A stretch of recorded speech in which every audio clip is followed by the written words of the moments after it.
All right. Good afternoon, friends. Welcome back to our weekly Belong at OSU series. Before we begin, I would like to say closed captioning is provided by PRI Court Reporting. It is made available to you by clicking the CC tab at the bottom of the screen. I'd like to welcome everyone and thank you all for joining us for this webinar on successful strategies for acquiring strong letters of recommendation. I am your wonderful host, Dominique Holyfield. I am the Diversity Program Manager at the Graduate School. A little bit about myself. I'm the first in my family to obtain a bachelor's and a master's degree, and that was a major accomplishment within my nuclear family and my extended family. Even though I found my academic career to be both intellectually and emotionally challenging, because it appeared to me that my peers were more informed about the application process, certain of their research and discipline focus, and or were guided by someone who understood the college experience. If I could reimagine my journey to graduate school, I would have sought out opportunities like Belong at OSU to help reveal some of those blind spots. For example, like being able to make most out of my connections, creating a sense of belonging on campus, and also framing challenges through a lens of possibility by leaning on the power of shared experiences like those that you will hear from this series. So as we move forward, I just want to give some housekeeping rules out there before we begin. In response to the current health crisis and its impact on our campus this fall semester, Ohio State has shifted our graduate student recruitment strategy to virtual webinars, hence why we're here. This series is designed to guide you from start to finish through all facets of the graduate application process. So each session will be recorded and posted on our graduate school's YouTube website approximately a week after the live session date. If you have technical difficulties during the webinar, we suggest you leave the webinar and rejoin through the link that was sent via email earlier this week. We also recommend shutting down all other programs during the session as they slow down the video and audio. If you have any questions during the presentation, our usual format is to submit your questions using the Q&A tab down below. And if you have any comments that you would like to share for other attendees that are here today, please share them in the chat box. And lastly, please take a moment to fill out the survey that will pop up at the end of the session so that we can make every effort to improve the quality of our series for now and for future programming. We welcome and appreciate your feedback. Now, I'd like to move on to introduce to you today's wonderful facilitator, who was also our facilitator last week, Alyssa Chrisman, a PhD candidate in the teaching and learning department, and who is also an assistant coordinator who is tasked with programming at the Writing Center. She's phenomenal. She has a high level of expertise, and I'm glad you all are here to pick up the little gems that she's dropping. Now I'd like to pass it on to her as she will lead you all through today's session. Alyssa, you can take it on. Thank you for that lovely introduction, Dominique. So let me go ahead and share my screen for you all. All right, cool. Okay, so hi everyone. If I'm seeing you again, welcome back. I hope you enjoyed last week's presentation on, oh my gosh, what did we even talk about last week? Personal statements. And this week, we're going to move forward to another part of the grad school application process that I feel like is actually talked about a lot less than other things like personal statements, for example. So this week, we're going to talk about successful strategies on getting the best letter of recommendations. Like Dominique said, I am an assistant coordinator at the Writing Center, and I've worked at writing centers for about a decade now, also a PhD student. But really the reason I feel like I can help you all with this topic is that I have both had to ask people for letter of recommendations, both for jobs, for grad school, etc. But I've also had to write them for students of mine. So I can kind of speak to both sides, and I hope that is helpful for you today. So today we're going to start, I'm going to talk about why letters of rec first, and then I'm going to go through how to ask for one and what constitutes a really strong letter of recommendation, so you know what to kind of look for. And then we'll have some space at the end for questions as well. So why letters of rec? I guess I wanted to share a hiring story. This isn't necessarily it within the grad school field, but I do want to show you that these things can influence what happens in an application process. So I used to work at a summer camp down near Hamilton, Ohio, if any of you all are familiar with the area. And one of my last summers working there, I got the opportunity to help hire counselors for the summer. And one of my duties was to call people's, like the people that they say on their application, will reference them. I had to call those people and follow up and say, will you give a strong reference for this person? And there were times when the person, I remember one specifically, even though this was so long ago, over 10 years ago, the person said, no, I do not recommend this person. They did not do a good job at, at their previous place of work. No, we don't recommend them. And that weighed heavily on our decision, because you can make yourself look a certain way from your personal statement or from your resume or whatever, your grades. But really there's a part of you that people don't see from the application process. And speaking to people who personally know you can be a big influence. So letters of rec are very important, and I tell that story to show that they can actually influence things, but also that you want to be careful about who you ask, because you want to make sure they'll give you a strong recommendation. And we'll talk more about that soon. So I have a friend right now, and she's applying for grad school, and her, I guess, challenge is that she has been working in the field. She's an accountant. She's been working in the field for like over a decade, I think, and she wants to change career paths. She wants to go study something to do with like the environment. So she's like, who should I ask for a letter of rec, because I've been out of school for so long? So these are some things that I told her. Some of them will work better if you are in undergrad right now, but if you're someone who's going back to school too, there's some other options for you. So you want to make sure you're asking someone who knows you well. I have been asked to write letters of rec for students who I've been really close with, who I still talk to even, and then also sometimes students who I hardly even knew. Like I've taught online before, like asynchronous classes. So that's where I don't even get this like face-to-face with students. And, I'm fine with writing that letter if it's relevant, but it's really hard if you don't know the student. So you want to choose somebody who knows you well. One of the most common things to ask for is a professor from a class that you were successful in relation, there's a typo there, sorry, in relation to the field that you are applying for. So,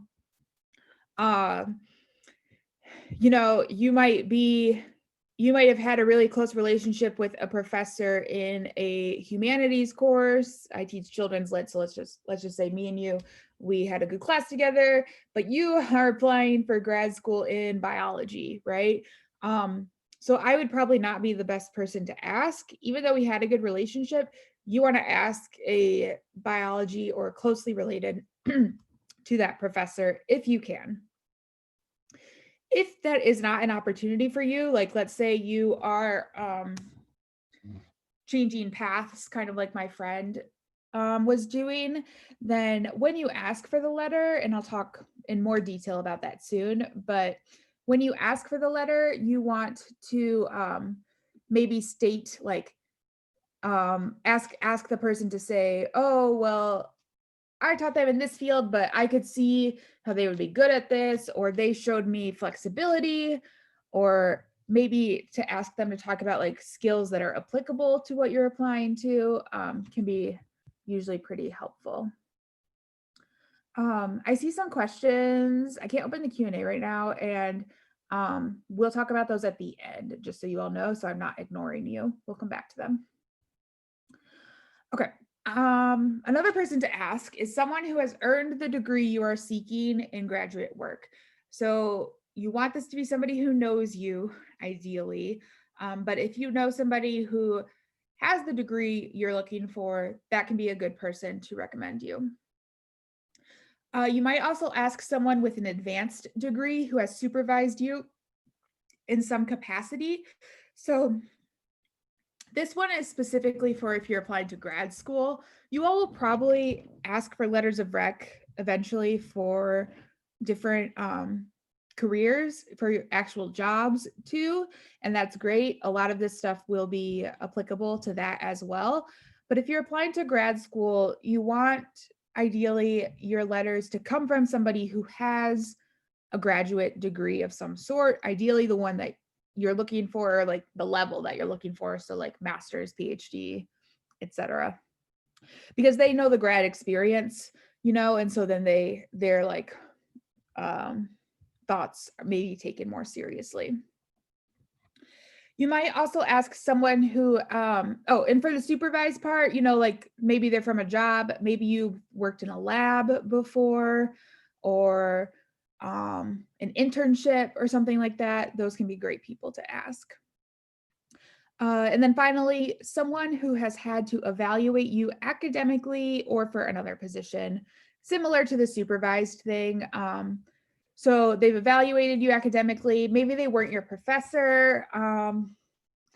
Maybe this would be like kind of a last resort thing, but you might ask a GA if your class has one of those who had to like lead recitation or like a small group you were in or something like that.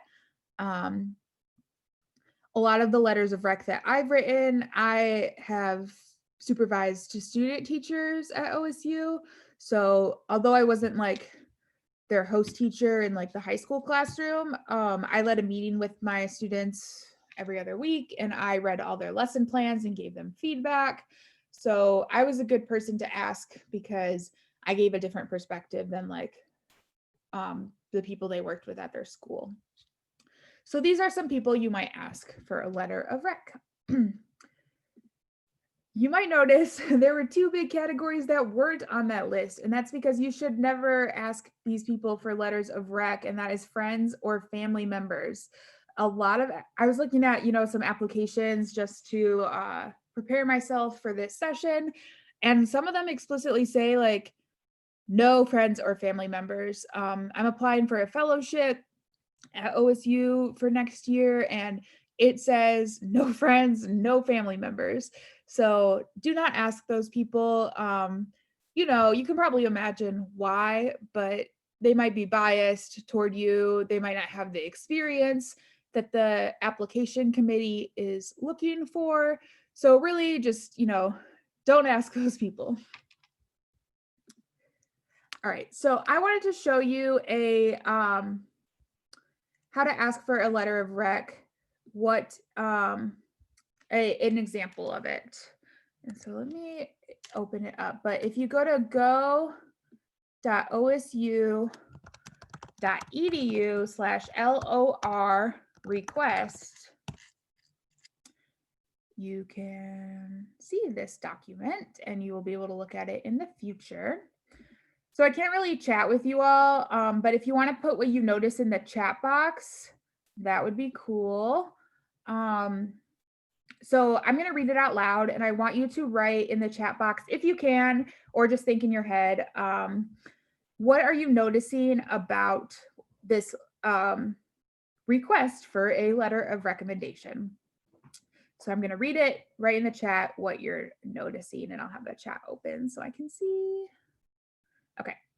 So this is someone who is applying for the McNair Scholars Program, if you're familiar with it.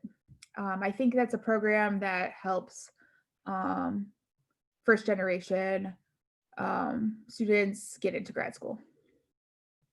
So dear Carolyn, think about what you notice with just even that introduction right there.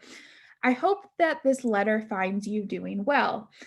As I prepare to apply to graduate school, I dearly ask if you would be willing to provide me with a letter of recommendation. I believe that your direct involvement in my academic endeavors through OSU's 2018 Summer Research Opportunity Program and overall friendship would provide my application with an honest perspective of me as a student and researcher. I find myself eager to work with Dr. Matthews, and I think that a competitive letter from you may help to solidify my chances of being accepted to OSU. My primary focus is to achieve a master's degree in the field related to wildlife ecology, natural resources, and conservation sciences, but I'm also interested in pursuing a PhD, so I will be applying to OSU's Environment and Natural Resources graduate program. I may be applying to some more programs, so if you are willing to write me a letter, please save it so that we can recycle it toward other opportunities. If you are to accept this request, I would like you to focus on some highlights of my undergraduate career.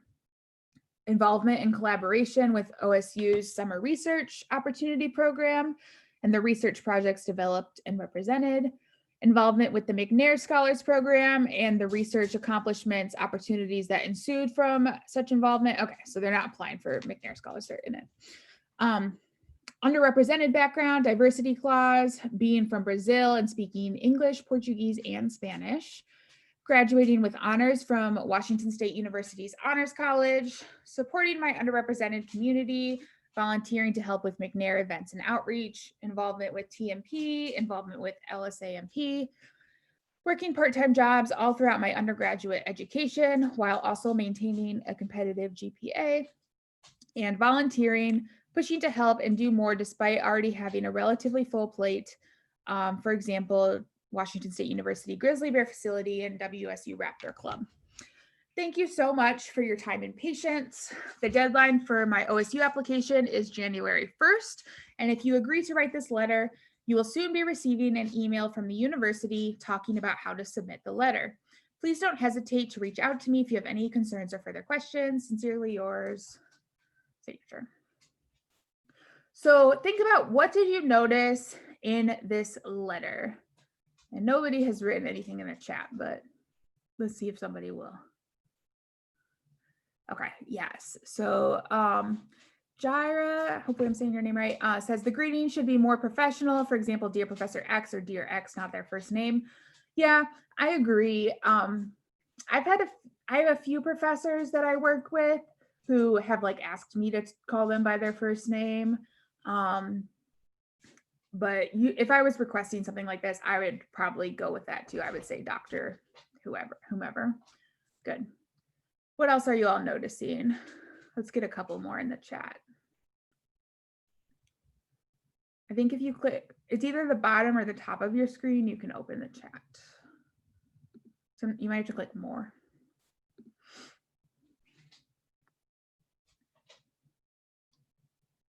When? Yeah. So I think what you mean, Natalia, is when it's due, maybe, and that is good. Yes. So they say, you know, when it's due, which was somewhere in here. That's good. They give a brief summary of their achievements. Yes. They should be more specific on the other programs they are applying for. Yeah, I agree. I think that if they did decide to apply for another program, I would recommend that this person re-email the person and say, hey, you saved this letter. Can you make a few changes? I'm applying to this program too, and here's what I would like changed. Okay, we have a question in the chat, so I'll come back to that. And yeah, some other things I noticed, they talk about how they remind the person how they know them, specifically by giving the year as well. I think that's great. They tell them what to expect if they say yes. Overall, this is a pretty strong letter. There's a few things to fix, as you all noted, but you know, I think it does the job. So let's go back to our PowerPoint. And so how to ask for a letter of rec. Asking in person versus email. So when I was doing research for this, I saw a lot of people say ask in person because it's more formal, your email won't get lost. But honestly, for me personally, and also I've had professors tell me this as well, if you have a request like this, it can be better to do email because it's just like less awkward if the person is going to say no. And then they have it in their inbox, they have all the materials they need, they don't have to like drop another like tidbit of things they have to do into their brains. So I don't know. I guess it kind of depends on the person. Hopefully you know them well enough to know which maybe they would prefer. But I will say, like, I don't think asking through email is as bad as all the websites kind of make it out to be. I personally prefer it, and I've written letters of rec. So, you know, weigh it yourself based on who you're asking. When you ask them, instead of just saying, will you write me a letter of recommendation? I recommend that you say some version of this question, which is, do you feel you know me and my work well enough to write a good or strong letter of rec? Like you saw with my example earlier, not everyone will give you a strong recommendation. That's just the way of the world. So starting out by saying, will you write me a strong letter of rec? Helps guarantee that that's what you will get out of the process. And also it makes it easier for them to say no, because they can say, oh, I don't know you well enough or something like that. And then it's not so awkward. So you're going to think about how well that person knows you, like I just said. And then also when you're going to ask them, think about what you want them to focus on or write about, as we saw in the example. Be mindful of how much time you are giving them to write the letter. People are busy, y'all are busy, you know how it is. And because you're busy, you might be putting stuff off. I get it, but like letters of rec are kind of a lot of work. And so you want to give them a few weeks, usually at least a month, to write the letter of rec. So you know, I've had cases where I've like found an opportunity and it's like less than a month away is the deadline, and I had just found that opportunity. So, you know, I didn't know in advance, and my advisor, who's like an angel and I love her, has been like, yeah, I'll write you a letter. It's especially easy if they've written you a letter before and they can just recycle it. So all hope isn't lost in those cases, but really, if you can, give them a month to write the letter. It's professional on your end. So that kind of answers Neha's question in the chat. The deadline is 30th of November. So yeah, you know, complete the application process as soon as possible. You'll see in a second that I recommend that you send some of your application materials to the person who's going to write your letter so that they can read it and go off of it. So the sooner you have it done, the better. So here's a little checklist. This slideshow, I think, will be made available to you afterward. So you will have this, hopefully, or you can just take a picture or whatever. So this is what you want to provide the person you're asking with, and it's a lot. But you want to include a cover note or cover letter, as we saw in the example with Carolyn, I think it was. So you want to include how to get in contact with you. So your email, phone number, whatever. The list of schools to which you are applying, and then probably also the programs. What you would like emphasized in the letters, links to or information on where they can submit the letters, due dates for the letters with the earliest date on top. This is super important. Any other relevant information. And then you'll want to open and close your note with thanks, acknowledgement that the letter writer's time is valuable, and how the letters are important to your professional future.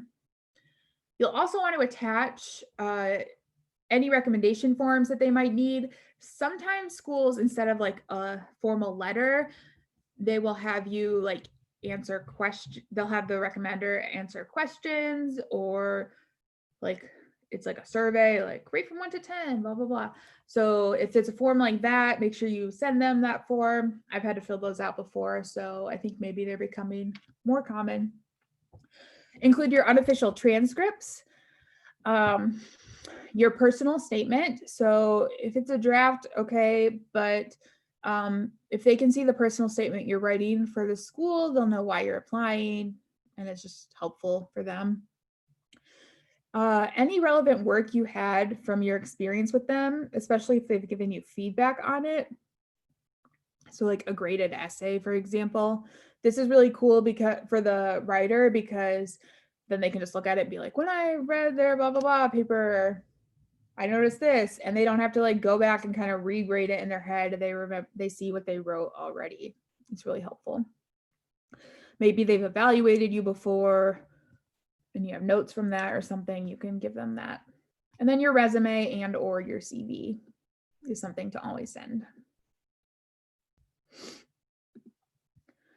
So now I'm going to talk about what a strong letter of rec looks like, so that you can kind of, it might help you see what to ask for in a different lens, but also you can kind of gauge your own letters of rec. Sometimes schools prefer them to be confidential, which means that you won't see the letter of rec personally. But I've also had students who I've written for who just needed a PDF of the letter.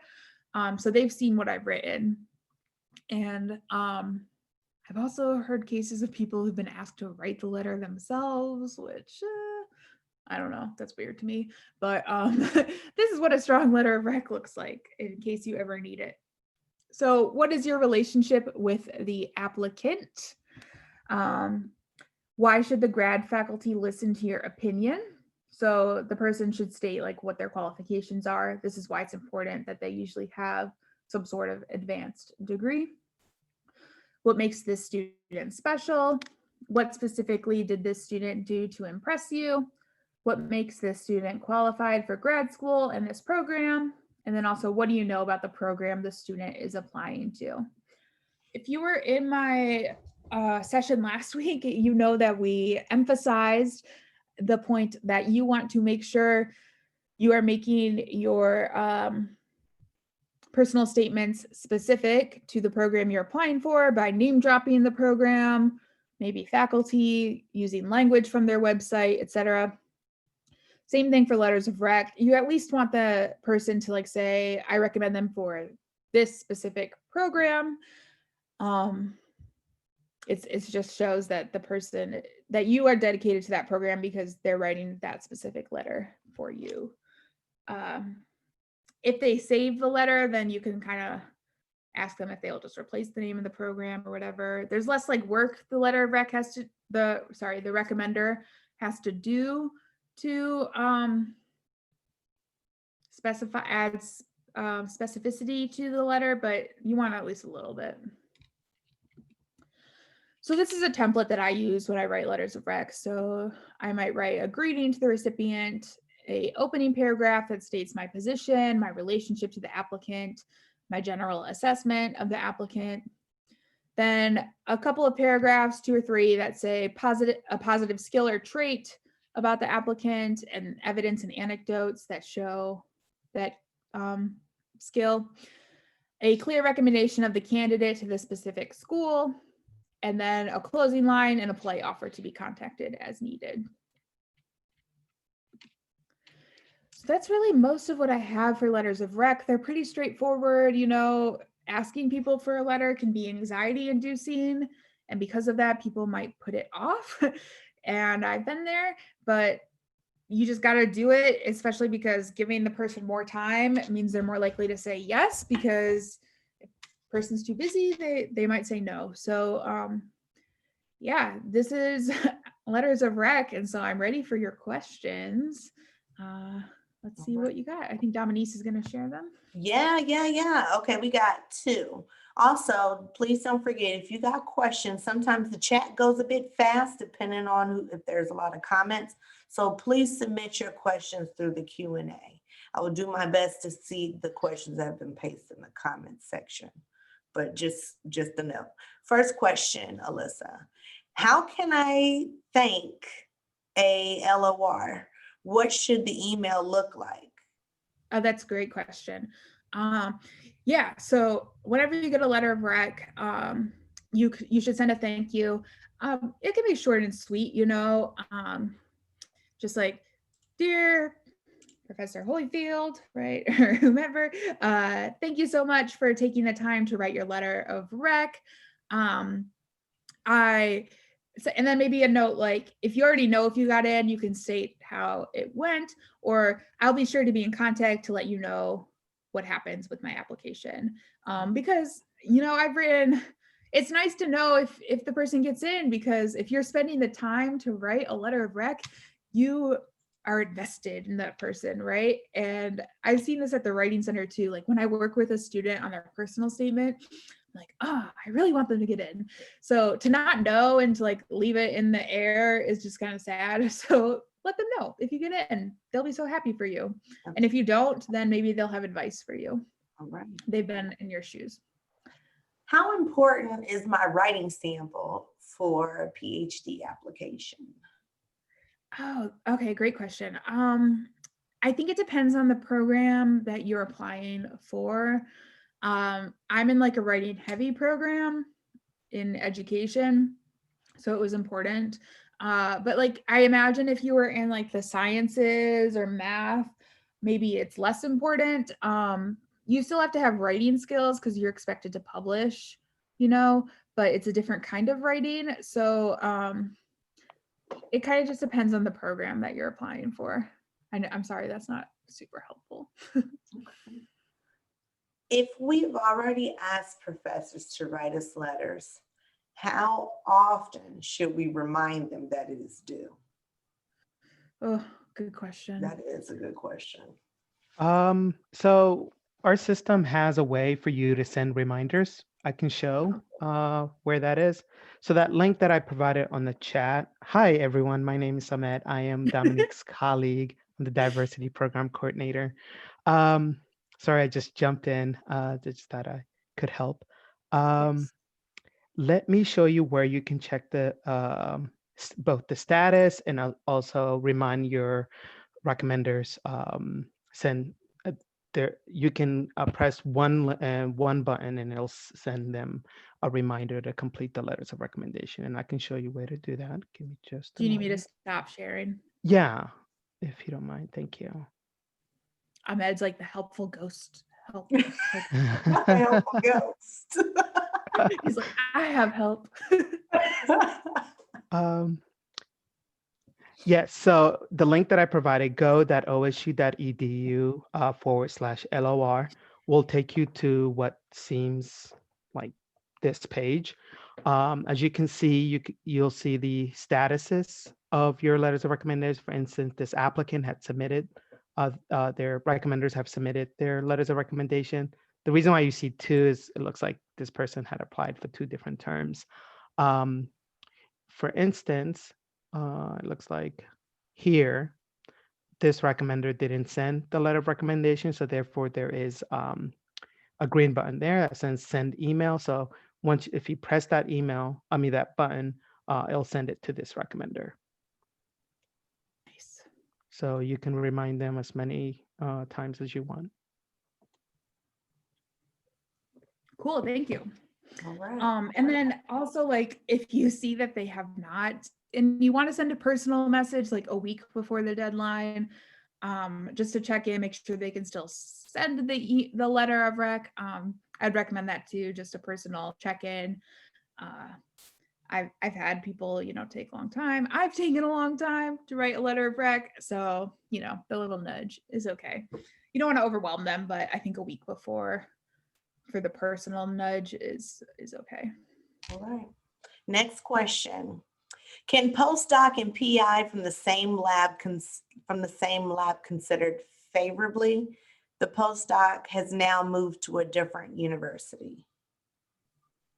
Yeah, I think that's fine. I don't see that. Where is that question? Let me read it. At the very top. I got it. Okay.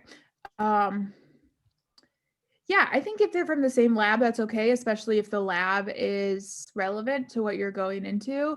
Like I said, with like student teachers, they've gotten letters from me and then their host teacher. So like all from the same experience, but they have different relationships with the student. So I think that's okay. And if the postdoc has moved on, that's fine. I think it's expected that sometimes people won't be in the same place anymore. All right. What if I'm not close with any good individuals for a letter of recommendation? Mm-hmm. Yeah, so for that, I think that, like I said, I've had students reach out to me who maybe I didn't have such a great relationship with, but if they say why they think a letter from me would be helpful, if they did well in my class, and usually they'll send me those materials, or they'll say, I'm happy to meet with you if you want to talk more about my experiences. That's what I would recommend. Just state like why you're asking that person. You can be explicit and be like, I know we don't know each other super well, but you would be great because blah, blah, blah. I'm happy to meet with you if you want to talk further. I think that's a good way to go. All right. What if you've been out of school 10 plus years? I plan to ask a couple of former supervisors and their coworker with the grad degree I'm seeking. Are there specific things to ask them to include since they do not have access to previous essays? Yeah, great question. So with the coworker, I think it's great they have a grad degree. If there's any instance where they have been like a leader on a team you're on, or supervised you even informally in some capacity, I think that's good. If not, okay, it's okay, I guess. But if you could ask them to like emphasize that part, I think it's helpful. And so I think, yeah, those people are helpful. If you wanted to send them something from school, you could. The application committee is going to realize you've been out of school for a long time, and you probably will write about that on your personal statement. And I recommend that you do, so that they'll understand, I think. And, providing the people with materials that will help them, I think, is okay. All right. Next question. Hey, I'm from Brazil, and currently I'm doing an agricultural exchange by the Ohio program in Florida. Do you think it would carry more weight to get an LOR from them? Since the committee would receive a letter coming directly from OSU, I already got in contact with them and they can provide me one, but I'm still concerned about it. Yeah, that sounds cool. I think if you have somebody from the school you're applying to, that's great. I don't know what program you're applying to, but if it's relevant, then definitely I think a letter of rec from them would be great. And remember, you are going to be getting more than one letter, so you can balance it out. Yeah, that sounds really cool. Awesome. Next question. If the program allows up to 5 recommenders, I already have the minimum of 3 required. How helpful is the additional 2 letters? Yeah. I mean, I guess it's beneficial if you can get them. I think one of the best things about like when they ask for 5 is that sometimes people don't send their letters, as you saw, and people are busy, whatever. But so then you kind of have like safe like a, whatever it's called, like room for that. So like you ask 5 people and you just need 3 at least. But if you have somebody else to write a letter, go for it. If not, 3 is the minimum. So that's fine. All right. Another question just popped up. What should you do if the professor you've been trying to reach for a couple of months won't answer, but their letter of rec would be important since they know you the best? That's hard, especially now, Yeah. with the world. If there's another way you can try to contact them, that would be good. Like if you can give them a call. Maybe if there's somebody else who talks to them, ask like, have they heard back from them? Maybe they have something going on you don't know about. But just in case, I would start to make another plan for somebody else, just in case they're not going to respond for whatever reason. Yeah, That's the hard part about letters of rec. Ugh. that is a tough one. Well, I'll give it a couple of minutes, Cool. or a minute or two. I know Ahmed is answering some questions in the chat, and we've answered all the questions in the Q&A. By all means, please feel free to take advantage of this time because Alyssa is very busy and y'all have a lot of questions, a lot of important questions regarding this process. Yeah. If you could give like one major important tidbit for our attendees to leave off with, Alyssa, like what would that one thing be? I know it's very general. I guess I'll say 2 things. Number 1 is to ask with plenty of time. So don't wait till the last minute. And then number 2 is to send them as much as you can, because from a letter writer's perspective, it's so much easier when I have the examples right in front of me to just go off of. And, you don't have to like think about brainstorm at all or try to remember from like 2 years ago or even a few months ago. Just having those examples, so helpful. And then it gives you control too over like what they're going to write about. So yeah, you could like be smart about it and send different people different examples so they all talk about different things. That's very strategic, isn't it? Yeah. Yeah, so you're directing them to different points about yourself. I got it. All right, well, I don't see any. Oh, we do have another question. So it's appropriate to ask a professor to include things that weren't seen in the class, like other jobs.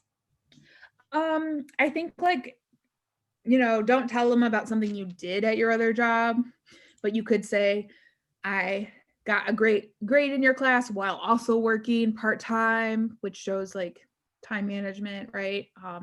Responsibility. So they could mention that. So from that lens. All right. Another question. My former advisor provided me a letter, but it wasn't so strong. She just filled half a page and wrote the cliche words. Should I ask another person with less significance, or would it be better to keep her letter as she's a highly professional at my university? Yeah, so if they know her, then that could be helpful too. But so I guess I would keep it for now. If you get another letter, you need 3 usually, so you can include both of them. But I guess, yeah, I would keep it just because of like their status and their position as your advisor. I think it would look weird to not have a letter from your advisor if they're relevant. If they're relevant to the program specifically. Undergrad advisors, I guess, are a little bit different because you don't have such a relationship with them. But like when I went from master's to PhD, especially since they were in the same school, if I did not have a letter from my advisor, it would have probably been weird. They would say, why don't you? Yeah. Would that hurt you if there wasn't a letter from your supervisor? Like just saying if there was bad rapport or the relationship just wasn't productive? Yeah, I guess it depends on who your other letters are from. Okay. But if you can get a letter from them, I think that's best. Okay. All right, y'all. Well, I don't see any other questions that are in the chat nor the Q&A. I think Alyssa has done a phenomenal job of giving her most honest opinions and also sharing her expertise. So I definitely appreciate that, and I hope you all appreciate that as well. So I also want to continue by thanking you all for attending another session of Belong at OSU series webinar. And if you have additional questions, you can feel free to reach out to Alyssa. Or you can, Alyssa, can you put your email in the chat for Yeah, our on it. attendees? Oh, hold on. Dominique, do we have one? I Do we have see time another for one question? Yeah, Yeah. I see another question. Make sure to copy Alyssa's email, okay? Because I know y'all may have some questions that come up at the end. You might forget right now, but keep that on deck. But I see a question here. It says, I've been out of school for a while. Is it fine that all my references are either my department supervisor or colleagues? While I am out of school, I have been teaching in higher education for a decade. So all these people are all professors. Yeah, that sounds awesome. They have the grad degree. I would prioritize supervisors over colleagues. Yeah, that sounds cool. Okay. All right then. Well, back to the closing statement I was reading earlier, unless there's another question that pops up. Before we end our session today, please remember to attend our next week's session called How to Shine, Craft Your Best Resume and CV on Wednesday, 12 p.m. Eastern Time, November 4th. Let me say it again. November. Huh? November. That's wild. I know. The The day after Election Day. How to Shine, Craft Your Best Resume and CV on Wednesday, November 4th at 12 p.m. Eastern Time. Lastly, just another reminder, because I'm going to keep throwing these gems out there.